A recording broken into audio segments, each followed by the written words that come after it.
So we have one last lecture. I was thinking of a lot of different things to do today. I kind of have half a plan or so. To be honest, I'm feeling probably a lot like many of you. I'm just ready for this semester to be over. I feel like I'm running at like 30% right now. So let's have more of a laid back lecture, and just a few 116 things I want to make sure I say before we get into it. So the final exam next Thursday, I believe. I want to double check just to make sure. Final exam Thursday. If you don't have all of your 6 application objectives, first of all, if you have 6 application objectives, just a reminder, I'm still getting this question every once in a while. If you have 6 application objectives, you already have an A. I don't need to see you at the final exam. You have your 4 learning objectives and your 6 application objectives. You're done. You got your A. You can show up to the exam, I guess, but there's really no need to. You can stay home. You can do whatever you want with that time. If you do need a few more AOs, if you're not quite at 6, you can come to the final exam. It's Thursday. The logistics for this will be very similar to a lab. I don't remember if I said this Wednesday or not, but even if I did, I'd want to repeat it. It'll be very similar to an exam. Come with a laptop, with your laptop, fully charged, with a charger. Make sure you don't lose batteries throughout the 3-hour exam. And it'll be a Google form during that exam. I didn't double check the location. I assume it's in this room, but whatever room it's in, just bring your laptop and we'll treat it like a lab. There will be one big difference from a lab is I will allow you to look up resources. You can use all the course notes. You can use Google, Stack Overflow, whatever you want to use, as long as you're not communicating with another human being is going to be the line. So no chat apps. Me and the TAs will be walking around making sure you're not on Discord or, whatever else, Slack, texting. That's the one thing we'll be looking for. Other than that, it's open game. You can look up any resources you want during the final exam. Yeah. Yeah, you can open up IntelliJ. Yep. Anything that's not communicating with another human being. So just a quick recap. I talked about this several times already, but a quick recap. The final exam is going to be, here's an app with a list of features. How would you design your software? And specifically, how would you use each of the 4 learning objectives of this course in your design? So given that structure of the final exam, honestly, having all those resources won't help you that much. If you're looking up during the final exam, wait, what was inheritance again? You're kind of screwed anyway. So you have that available to you, but it's not the most helpful thing. It's not really going to help you that much. But if you find it useful, that's available to you. So that's the reason why it's different than a quiz. On a quiz, where I'm saying read this code, obviously I have to say no to IntelliJ because you're just going to type the code in IntelliJ and run it and tell me what it does. Final exam, completely different structure. There's no cheese in it by doing that. Unless, the one thing that you could do is talk to another human being, send them the question, they type it up, send it back to you, and then you paste it in the form. I can't allow that, so that's where the line is for the final exam. So it is a little bit different structure, but please bring your laptop. I'll probably bring a ream of paper just in case your laptop dies, that you can still make a submission.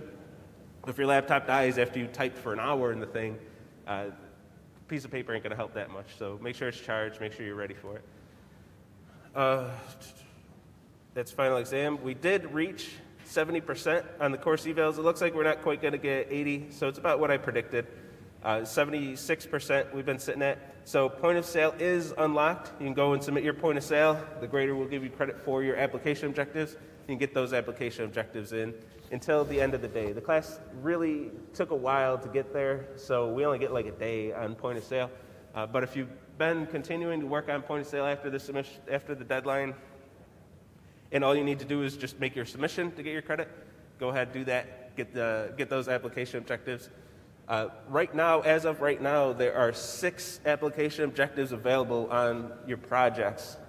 By midnight, you can still complete 6. So everybody, as long as you didn't fail on learning objectives already on LO1 or 2, everybody still has a chance for an A in this course, which is a feature I like. If you understand all the material at the end of the semester, I want to give you a good grade. Like, I don't really care how long it took you to get there. As long as you get there, I want to be able to reward you for that. So we did, in terms of unlocking these assignments, we got there, and now it's up to you to earn that A. Or, the 2 on genetic algorithm are pretty tough. If you don't want to do those, show up to the final, get your A that way. However it works out for you. But those are your options, of course. The meme worked. The response rate really shot up after that. Maybe next semester I'll do that earlier. Don't get your hopes up for 100%. 80 still, I don't know. By now, that 4% that still needs to respond to get to 80, this 24% that hasn't responded yet, there's probably no hope for those students if they ignored so many emails. The university sends emails like fairly regularly. I sent out 2 emails, and the Piazza post has been pinned for weeks. Anybody who ignored all that, there's nothing we can do at this point, unfortunately, in my opinion, to reach those students. Unless we got them right now. No. We got to 137. I'm happy with the response rate, of course. So, all right, final exam, application objectives, of course, eval incentive. Those are the big things that I wanted to talk about. What's up? Alex Cole, for the last time. I know it's sad. 100% evals would be interesting. I don't see it happening. So the one thing, I'll play off a chat today, more so than most days. Like, there's no material we have to cover, just like these last 2 weeks.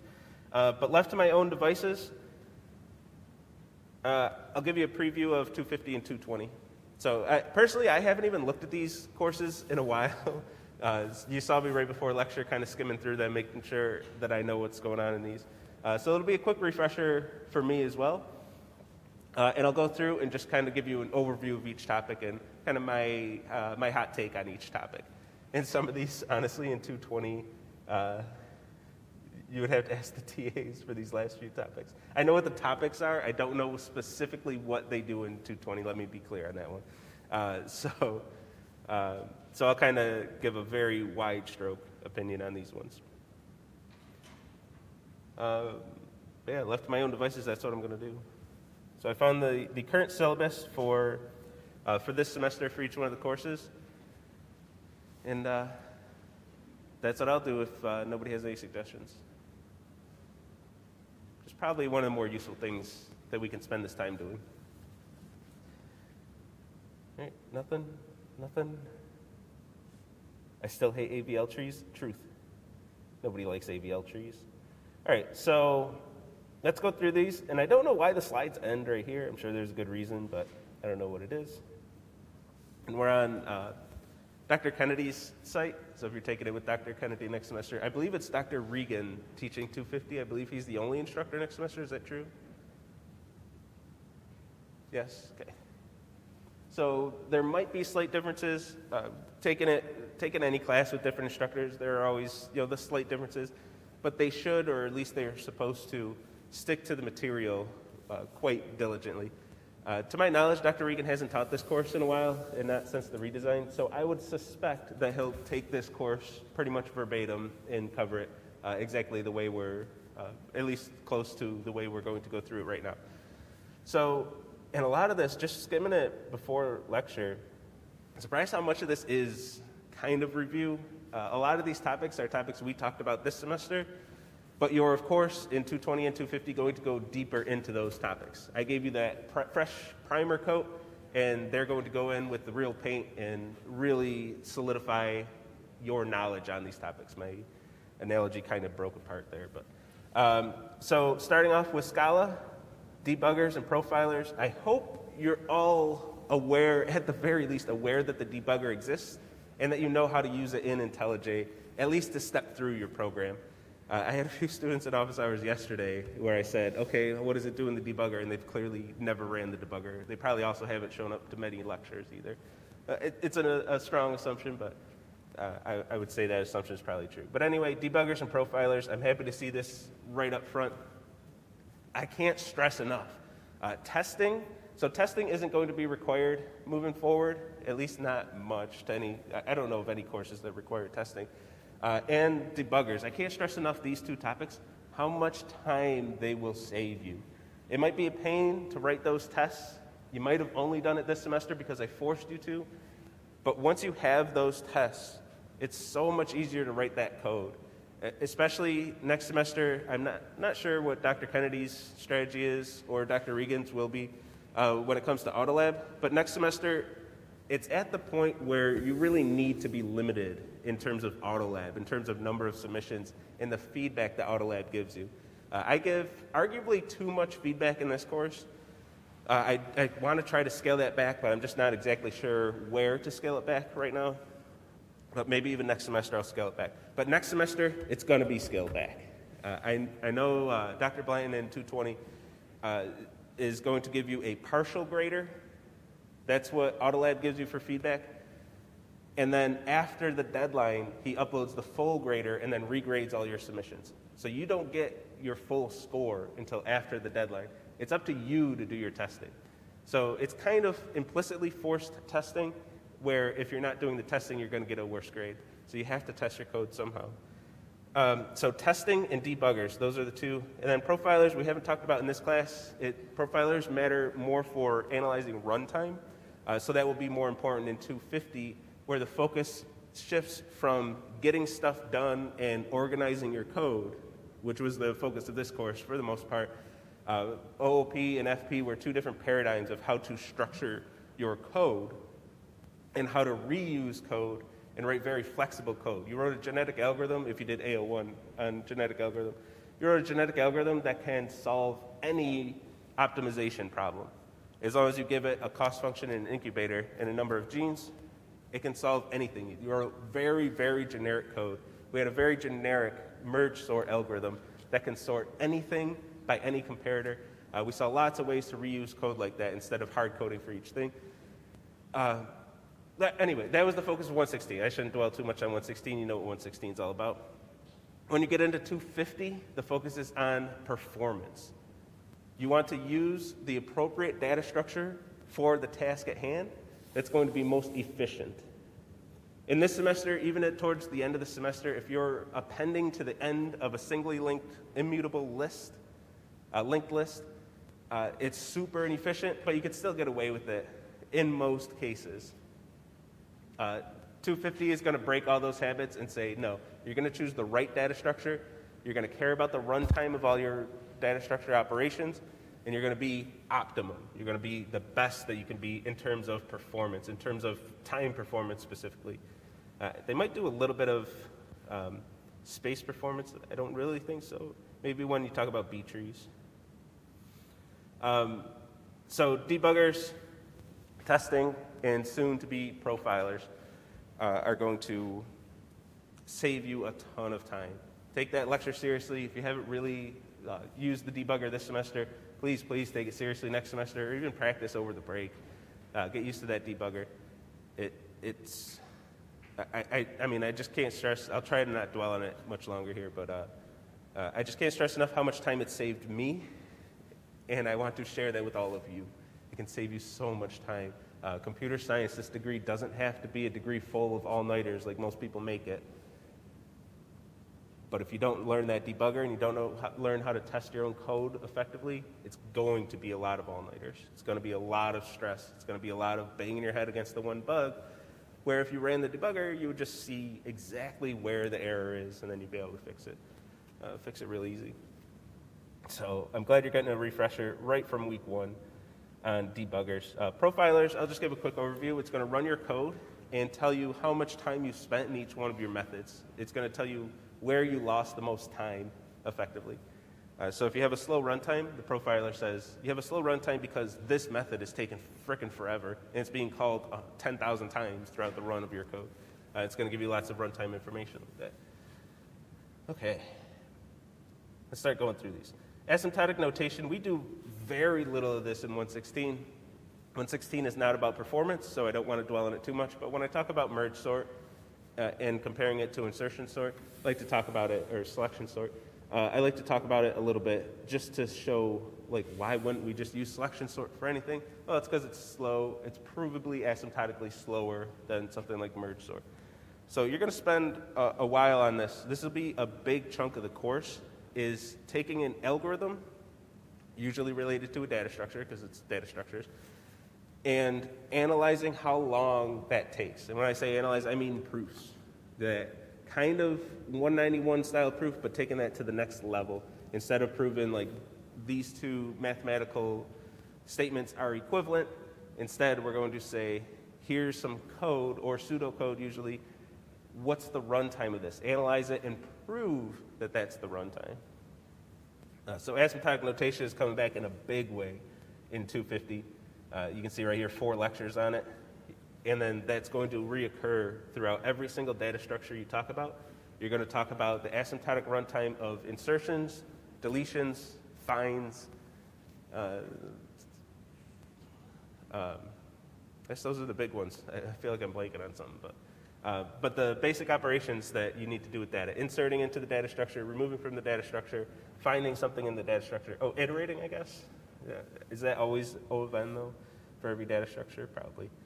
Then you're going to do some review of data structures that we've seen, but you're going to talk about it in the under the umbrella of ADTs, abstract data types. So abstract data types, think interfaces. When you're talking about abstract databases, think, we didn't talk about interface. I didn't call them interfaces. Think abstract classes. Interfaces is kind of another flavor of abstract class. I don't want to get too into the woods with the details. It's an abstract class with no functionality, all abstract methods. In some languages, that's called an interface. No, not in Scala, but that's kind of the general term, language agnostic term for that. So abstract data type, think abstract classes. It's going to give you a list of methods that need to be called, and it's independent of the implementation of that. So if you have an abstract data type that says insert, I'll use the example I just gave, insert, delete, and find are the methods you have to implement on this data structure, then that's going to be an abstract data type that says any data structure with these 3 methods is this type of data structure. So one abstract data type is a sequence, which means the elements in the data structure are ordered. Arrays and linked lists that you saw, these are both sequential data structures. So the idea of a sequence is an abstract data type, and it could either be a list or an array, but there's a set of methods that they're all going to implement. Prepending, appending to the end, finding, removing. You can do all these things with arrays or lists, or linked lists. And you talk about arrays, array buffers, amortized costs, which talking about arrays, resizing, you can never resize an array. So if you have an array of size n with n elements and you want to append another element to the end of it, you have to create a brand new array that's big enough to fit n plus 1 elements, and then copy all the data over and then delete your old array. That's what has to happen to be able to add that n plus first element to an array. So how do we do that in an efficient way? And I'll give a spoiler. The answer is always double the size. So if you have n, create a new array of size 2n. That's your new array of that size. And then copy everything over.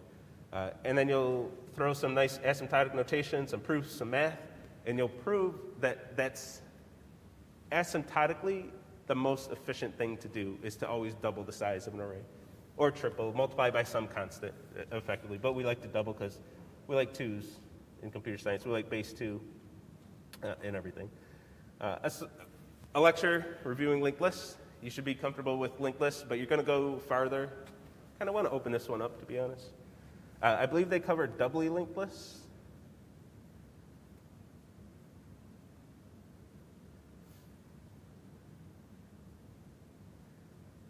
Immutable sequences.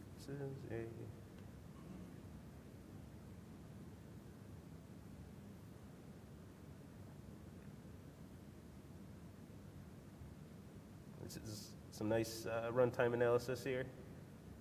You will be doing math. So don't forget all of your math.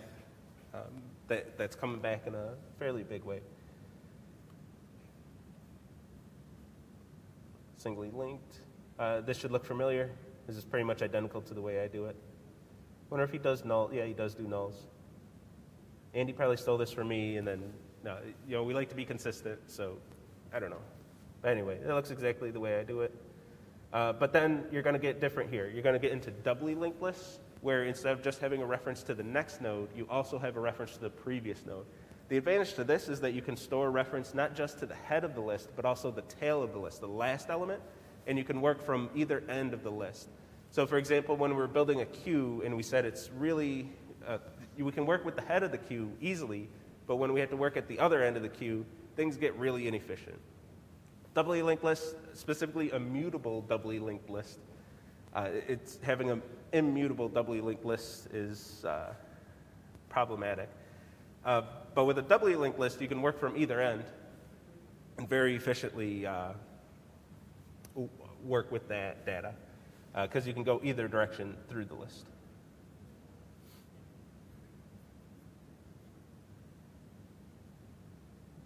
It didn't open any new tab. So you'll go a little bit further. This is what I mean. You're going to review topics, but you're also going to take the next step or several next steps on each one of these topics. So if you're not comfortable with what a linked list is, that lecture is going to be pretty tough to follow because it's going to go quick at the beginning and quickly get to something more advanced than we've ever gotten to. And don't fall into the trap. I did this as a student way too many times. I would show up to a lecture and the professor would say, we're going to cover linked lists. I'd be like, oh yeah, I learned that last semester. I'm just going to completely tune out. And then I look up half an hour later and they're doing something way more complex than I've ever seen. I'm like, oh shit, what I knew, they reviewed in 5 minutes and then went on to the next level with that topic. So don't fall into that list, even though some of these are topics that you've seen, like recursion. But with that intro to recursion, you're jumping right to tail recursion. This is something I kind of mention a few times in this class. I don't like to mention it too much because when you're first learning recursion, if I start talking about tail recursion too soon, it's going to confuse a good portion of the class. So I don't want to throw too much out there. But tail recursion is when the recursive call is the last thing that the method does, and it has very nice efficiency properties. And one really nice feature of it is it prevents stack overflows because the interpreter can avoid creating more stack frames for each recursive call. Since if the recursive call is the last thing to do, it doesn't have to create a new stack frame. It can reuse the current stack frame and not have to put so many frames on the stack. Triply linked list. I haven't been looking at chat, kind of.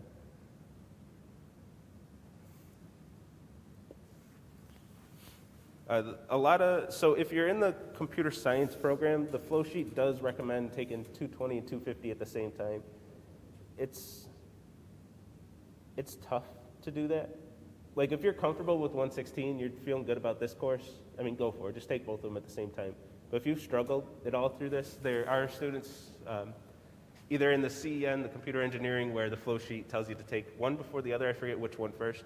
But if you're in computer science and you're, let me rephrase that because I don't want to turn this into a recommendation. My recommendation is take 220 and 250 at the same time. You should be here to learn. You should be able to take that fire hose of content and just go with it.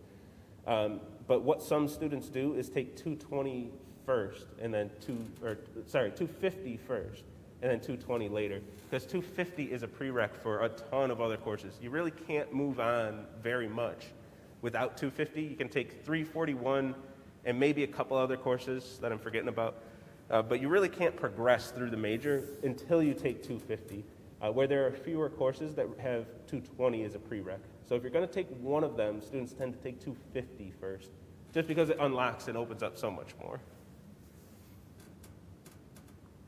And to be honest, maybe the TAs will have different opinions. You can ask them, but I don't think there's another difficulty spike of that magnitude again. I don't know if I worded that right, but like 115, your 116 survivors, 115 was probably pretty easy to you. Then you get into 116 and things get a little bit more real. We move faster, there's more content, there's a lot of concepts moving around. And then 220 and 250, step it up another notch. You're accelerating a bit more next semester. And each one of these semesters in the first 3 semesters is a pretty big jump. Even from like high school to 115 is a pretty big jump. If for people who slacked off in high school a bit and didn't take many classes their senior year, jumping into 115 cold can be tough too. But in my opinion, there's not another difficulty spike of that magnitude. You make it through semester 3, and the retention rates reflect this. You make it through semester 3, you make it through 220, 250, you're probably going to make it till graduation. Like that's the last big step up, in my opinion. Some people disagree, but I got some stats on my side, so I'm feeling pretty good about that. Even when I think about my 312 course, CSE 312, it's not that much harder than 116. You could even make the argument that it's a little easier than 116. Just because you're at, like the content is harder, the homeworks are harder and everything. But by the time you get to that point, you're a seasoned programmer at that point. That's not going to feel harder. It might even feel easier than 116, just because you're so much better at what you do at that point. All right, I got a bit off track there, but let's get back on. If your name starts with C, you'll be fine. All right, divide and conquer and recursive analysis. So this is where your merge sort's going to come back. I told you you're going to see merge sort in a whole bunch of classes. This is where it's going to come back. You're going to talk about divide and conquer. This is what merge sort does. It takes a problem of size n, divides it into 2 problems of size n over 2, and then conquers those sub-problems, and then merges them back together at the end. So that's an example of a divide and conquer algorithm. And you're going to learn how to analyze the runtime of a divide and conquer algorithm, and in general, any recursive algorithm, of course, as it says.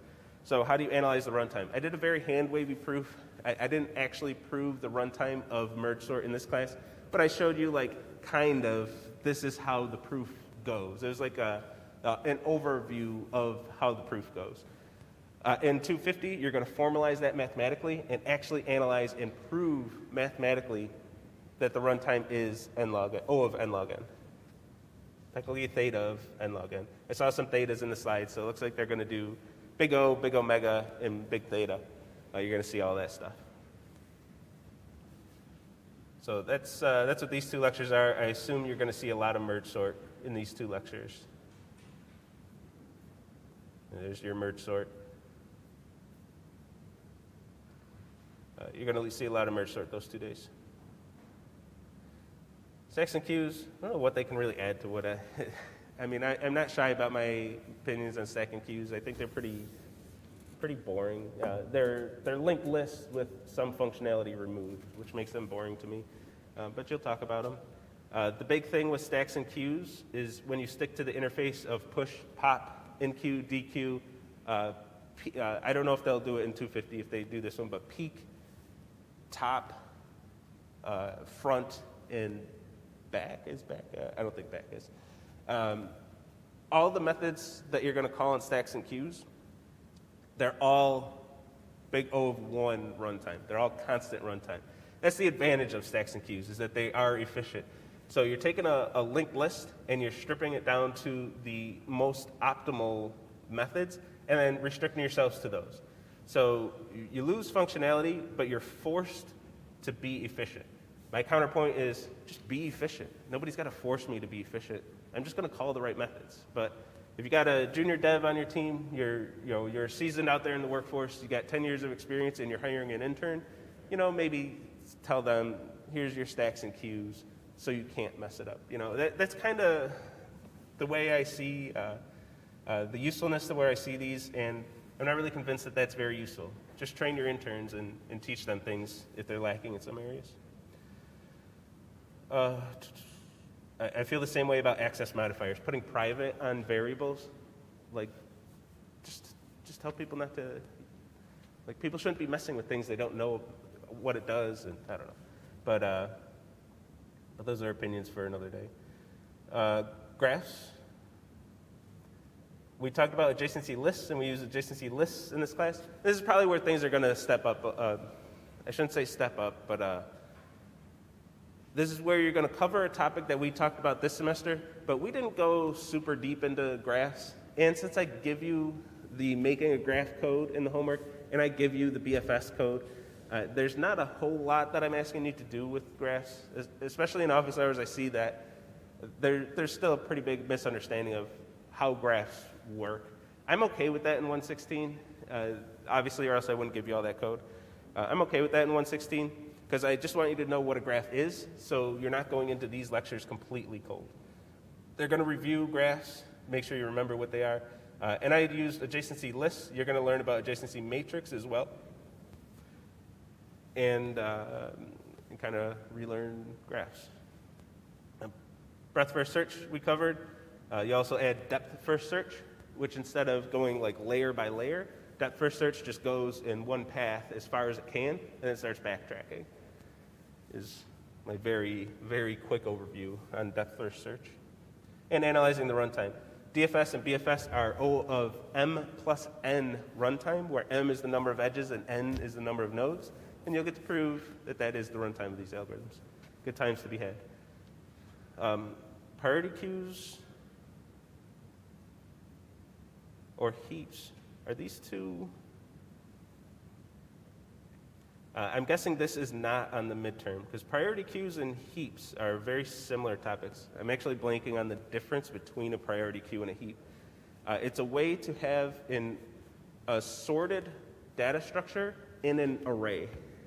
And you do that by, whenever you insert, doing very careful swaps in log n, big O. When I say log n runtime, I always mean big O. Actually, technically, I mean big theta runtime. But log n runtime for inserts and deletes by inserting and then swapping very carefully. So you'll learn how to do that. We had it's actually the next topic. We saw binary search trees where we maintain a sorted order in a data structure. We want to maintain that sorted order efficiently. Heaps and priority queues are going to give us another way to do that. We can keep things sorted, but doing it efficiently. So we'll create an array, insert, do some swaps, log n swaps, to be able to get that element where it's supposed to be in sorted order. Then you're going to revisit the way we did that, binary search trees, another way to keep elements in sorted order. So think if we didn't have a new data structure, we just used a vanilla array, how would you maintain sorted order? Well, you could append to the end of the array, resize if you have to, and then call your sorting algorithm, which would be n log n. Or you can, this is not the best example. Let me say it this way.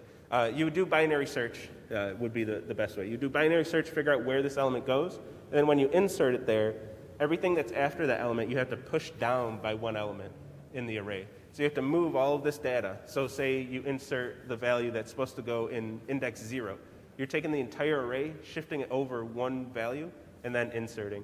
That's an O of n runtime insertion to be able to maintain your sorted order with an array just doing the basic stuff. Heap is going to do this in a smarter way to get log n inserts.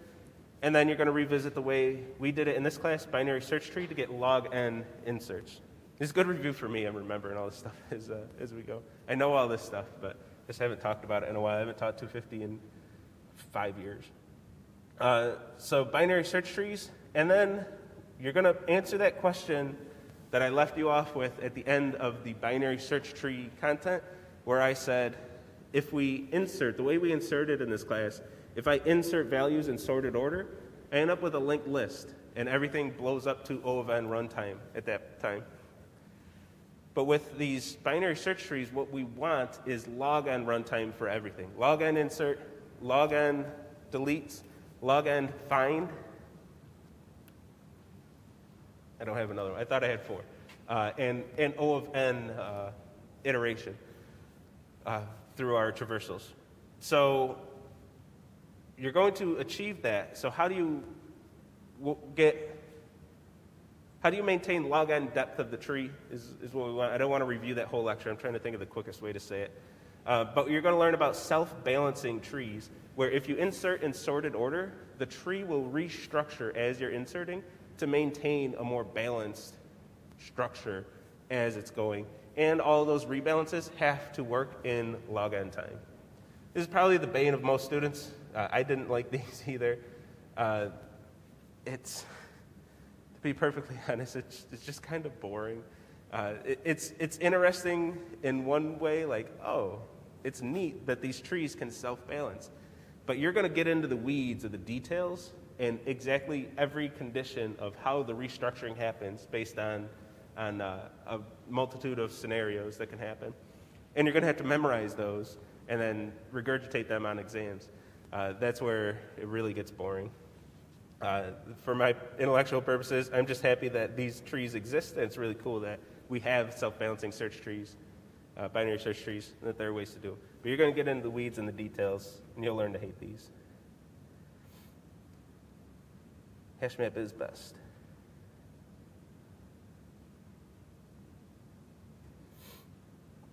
Yeah, next. Associative map. This is, you just use a tree for this. Like if you want a map with key value pairs, you use a tree. You binary search tree usually. You sort based on the keys, and then you also have a value. So if you insert a duplicate key, you're going to navigate through the tree, figure out that that's a duplicate, and then replace the node's value when you get there. Nice application of trees. And hash functions. Hash functions and hash tables. Hash tables are OP. This is where you get the holy grail of data structures. Everything's O of 1. The downside is that you don't have sorting. There's no concept of sorted order in a hash table. So some of your key value, your associative maps, your key value pair data structures will work on hash tables as well. You hash the key, find out where to put it in your hash table, and store the value. I won't go too much into the details. It's kind of, hash tables are a tricky one because they're kind of O of 1 runtime for all operations, insert, delete, find, but kind of not. You have to configure your hash tables properly. You have to know how many, roughly at least, how many elements you're going to have in your hash table. If you know exactly how many elements are going to be in your hash table, use a hash table because it's going to be super efficient. But if you don't know how many elements you're going to have, you don't even know the order of magnitude. Could be a couple hundred, could be a couple billion. A hash table is going to blow up and you're not going to see that O of 1 runtime. So you'll learn all about that. How to handle hash collisions. There are all kinds of different ways. So the way a hash table works is you take the value you want to insert, find its hash, and then you insert that value into an array at the index of the hash. So what happens when two values have the same hash value? You're going to put them into the same index. Things get a little tricky, and there are a whole bunch of ways to do that. You can either at each index of the array store a list and store multiple values, or if there's a collision, you can go to the next, we call them buckets, the next bucket or the next index of the array, or you can come up with some algorithm that's going to find the next bucket. Maybe you take a hash of the hash, and that tells you the next bucket, so you don't have a whole bunch of buckets clumped together. All kinds of stuff. You're going to spend a while talking about that, almost 2 weeks. Then finally, I wish they did more of this in the class. I fought to get more of this kind of stuff, but I'm happy to see some of it. Storing data structures on disk. Finally getting the hard drive involved in storing your data on the hard drive. So when your program restarts, that data persists. Right now, everything that you do with data structures in RAM, on the heap, on the stack, all of that gets wiped away every time your program ends and you run a new program. To get things persisting across calls of your program, whenever your program restarts or whatever, or I always think in web servers because that's what I like to do. When the web server restarts, you don't want to lose all of your data. You don't want to lose all of your users' accounts and everything. So you have to store things to disk. And that's what these are going to do, storing data structures on disk, which is super nice. I don't believe they get databases involved, but actually I don't know for sure. I don't know how this content evolved over time. And then I'm not sure what they cover for advanced data structures. Probably something super cool.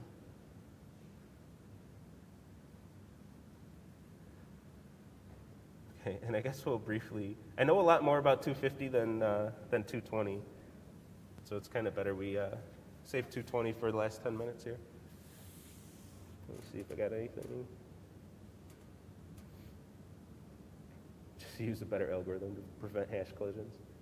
I mean, you're never going to, so if you're trying to prevent hash collisions, your array has to be a size greater than or equal to the number of elements that are going to be in that array.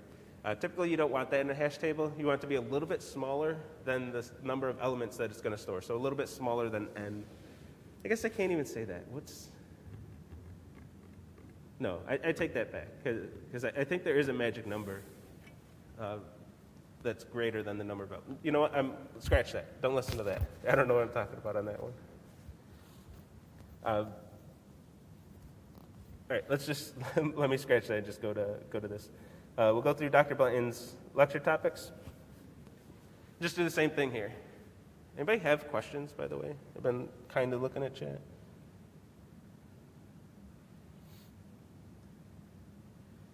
Calc 3 in high school. Wait, Priest did? In Orgo Chem. Priest, you sound like you're full of crap.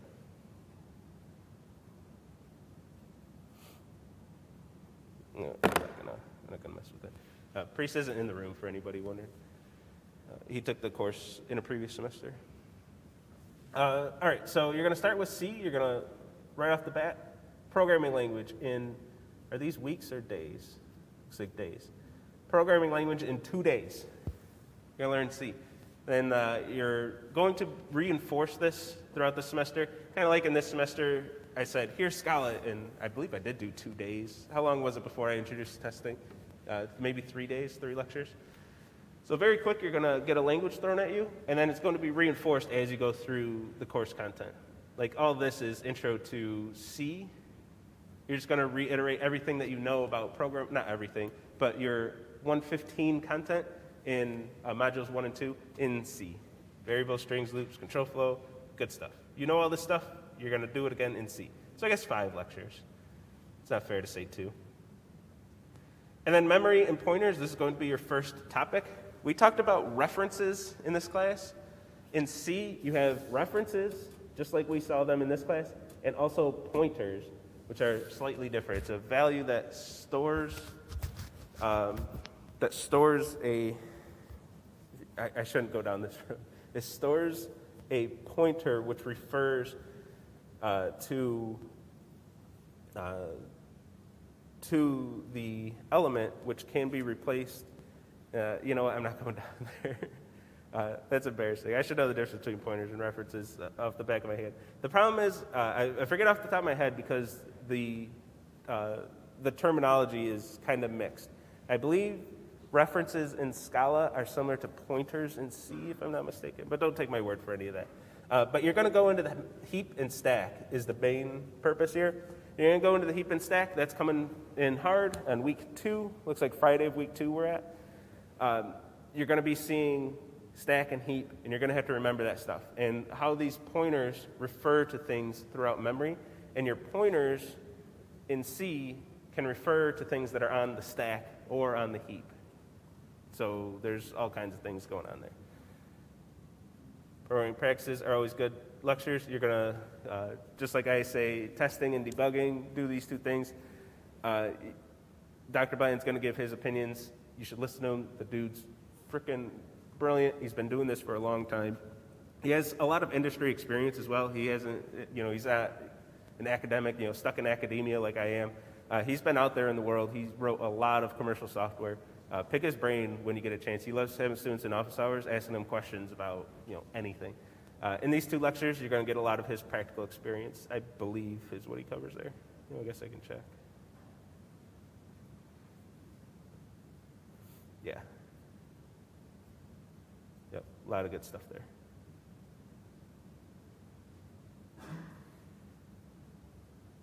Continued good stuff here.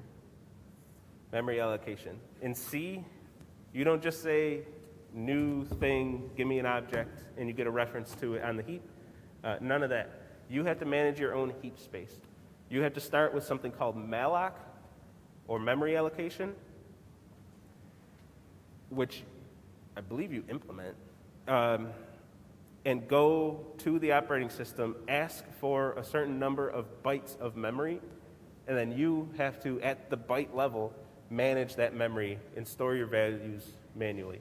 So everything that Scala did when you just said, new, give me one of these things, where it went to the operating system, asked for enough space for to store all of the state variables of the object that you were creating for that type, you're doing that in C. C doesn't have objects. C doesn't have classes. So all of that stuff, you got to code yourself. You have to manage your own memory.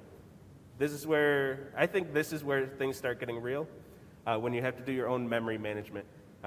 Pointers and references, arguably there too. Pointers and references trip students up historically. But once you start managing your own memory, things get tricky. And then you're going to learn, we briefly did this kind of stuff. Very briefly in the beginning of the semester, I said, here's how a double is represented. And I very quickly flashed how the bits are allocated. I told you it's a 64-bit data structure, or not data structure, but value. And I very briefly said there's 1 bit for the sign. I think there's like 13 for the exponent, and the rest are for the mantis. You're going to go head first into that and explore exactly how that's represented, how those doubles are represented in memory. So I got 64 bits to work with, and I can represent these values that can range from negative infinity to infinity with some loss of precision. How does all that work? 220's got you. 220's going to go into way more depth than you ever wanted to go into on that.